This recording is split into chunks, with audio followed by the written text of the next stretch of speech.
na walang nilabag na batas sa MTRCB ang Vice ayon.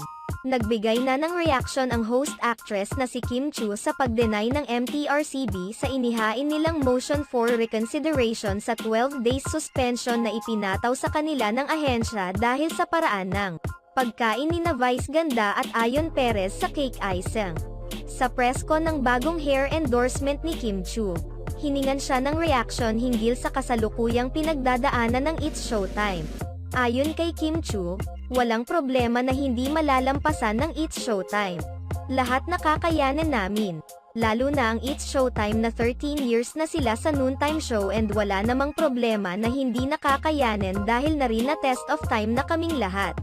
Sa ngayon ay tanging si Kim Chiu pa lamang sa lahat ng mga It's Showtime host ang nagbigay ng pahayag sa kasalukuyang pinagdadaanan ngayon ng show, kung saan tuluyan na silang nasuspinde ng 12 erang